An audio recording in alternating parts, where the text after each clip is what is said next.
Gadiel and the Teeth. College football.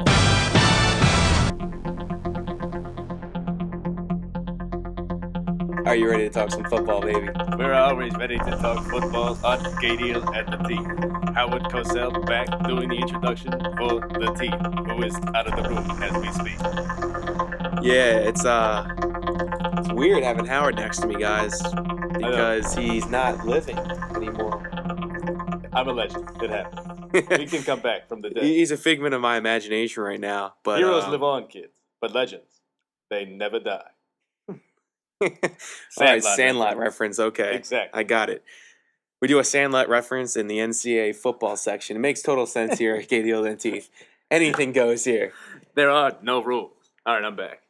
Howard, get out of here, buddy. Take it easy. Take a load off. Sit down. All right, and what a game tonight. Now we've gotten some feedback where we've crushed Penn State, but we haven't crushed teams like Ole Miss. I don't think teams like Ole Miss deserve to be crushed. I think they proved their point last season for why they have ranked that high. They proved their point, but I understand where some people might be coming from because I understand that, but I mean, Ole Miss hasn't played anyone that noteworthy that they've beat, and they got beat pretty handily. It wasn't like a close game. No. It ended up being a close game, but it really wasn't close. It was a defensive struggle. I mean, I didn't think South Carolina's defense was that good, but apparently they showed up today. Spurrier coached them up at home. So what we're gonna say is, Ole Miss was a little overrated. I think South Carolina was a little underrated. I don't think Ole Miss deserved to be ranked number 4 this high, but they deserve to be in the top 25, within the top 15 at least. They're not going to fall out of that, I don't think. South Carolina might jump into it next week in the top 25, 24, 23, something like that, like Washington did after beating USC. I'll tell you what, though, Snead doesn't look like a Heisman contender to me. And he doesn't look like the best SEC player or quarterback, as the old ball coach said, over TiVo. But he did this last year. I mean, he played really bad for the first couple of games. In the last 7 games, he was just on fire. And, he beat LSU, and he beat Florida and the future national champions that year in Gainesville. So he's got something. We just don't know what. He's like David Carr. We'll see. Another big game this weekend is Cal going to Oregon in a big Pac-10 matchup. Jeff Tedford, the head coach of Cal, goes back to his former stomping grounds in Oregon.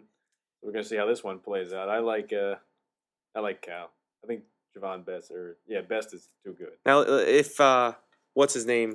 The Oregon Ducks don't play well and the fans complain. Do you think Chip Kelly will pay him again? No. But he's going to have LeGrand go lunch, come knock him out. He'll be like, yo, LeGarrette, get in there. Knock him out. As Howard would say, he'd be swinging left and right and up, like Cassius used to do to Smoking Joe Frazier. Oh, God. Howard, just stay out of the room, please. Sit down, Howard. Would you go back over there, please? Well, we'll get back to Oregon Cal because that's one of my later in the show segments. No, it's not a lock of the week. It's another segment that we have. Another big game is the SEC or ACC matchup of the U, Miami of Florida, traveling to Blacksburg, the Virginia Tech Hokies with Frank Beamer on the sideline. Tyrod Taylor under center. You never want to go against Virginia Tech, especially at home, but I just like the U in this game. I think Miami's a little young. I mean, they've been rolling for the past 3 weeks. They've been rolling. Absolutely rolling. Shakur Harris is coming into Heisman with the puffed-out fro and the pink suit and the diamond-encrusted goblet already. But, I mean, I think he's got to sit down and, this is going to be a test for them. You don't want to play Frank Beamer in Blacksburg. I mean, they're going to block some punts. They're going to be throwing crazy defenses you've never even seen out there. But I think Vatek's got this. Tyrod Taylor plays the best game of his season so far, and I think Miami's going to go down. I mean, they got a tough schedule. They can't win all of them, I don't think. I like Miami. If they do, I'm crowning their asses if they beat Oklahoma and Virginia Tech. I like Miami. I really do. Another game, SEC battle this time. Bama going. Are they at home? No, they're at home. Arkansas is coming to Alabama. Arkansas, the top-rated passer in the country. Former Michigan transfer, Ryan the Big Man Mallett. Now, I remember Mallett taking care of Penn State back in you can't talk about that. No, 2007. That's just mean. In a big 14-10, I think the final score was something along those lines. But kidding aside,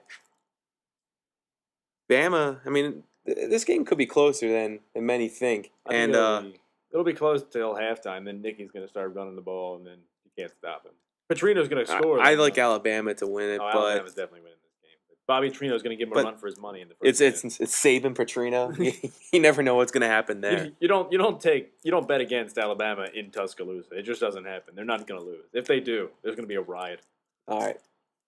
The other game day of the week. Game day of the week game. The Whiteout. I don't understand how this game is the best game on the slate, but apparently it's not it is. By any means whatsoever. They should definitely be in Blacksburg, like no doubt in my mind whatsoever. No, it's unbelievable. This game's it, but it's Penn State hosting the Iowa Hawkeyes, the team that beat them last year in Iowa, ruined that perfect season, mind you. Perfect season. What would have happened? They would have went. And Florida would beat them by like 50. I don't even think they would have made the title game. I think Texas would have jumped right over them. That's a possibility too. But Oklahoma would have jumped them too. Their strength of schedule is ridiculous compared to what Penn State's playing. Like I said earlier today, if this was college basketball and Penn State had an RPI ranking, it wouldn't even be in the top 100. They'd be at least 106, 107.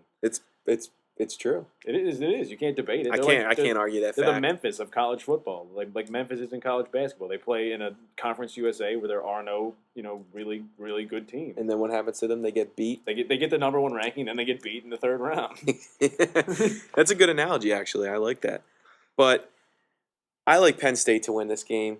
I don't think they're going to lose back-to-back years against Iowa. I think Iowa's in their head and they're going to pull the upset. I love Kurt Farrington on the sideline. All right. Good coach. All right. I don't think we'll see. Put Paterno we'll back see. Up in the box. Who left? Sean Green? That was their big guy they left. Yeah, he's playing with the Jets. Penn State's got their linebackers back this year. Lee might be out, but the other guy's there. What's his name? Bowman? Yeah, Bowman might play. If they're both not playing, oh, God. I think if at least one of them plays, they're going to get by this game. I like Iowa in a repeat upset. I like Penn State. Revenge games probably by about 10 points. The revenge games have not been turning out like revenge games. 27-17 Penn State.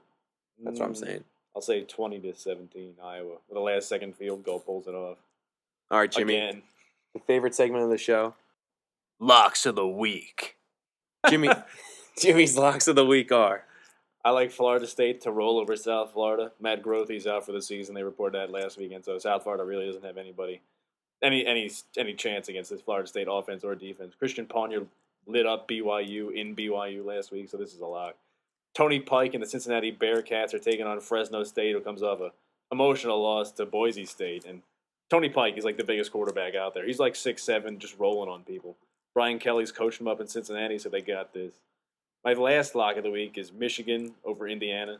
They haven't lost to them since the Carter administration, I don't think. Jimmy was picking peanuts out there. Rich Rod's got him playing good. Tate Forcier's out there, and Michigan's got this game.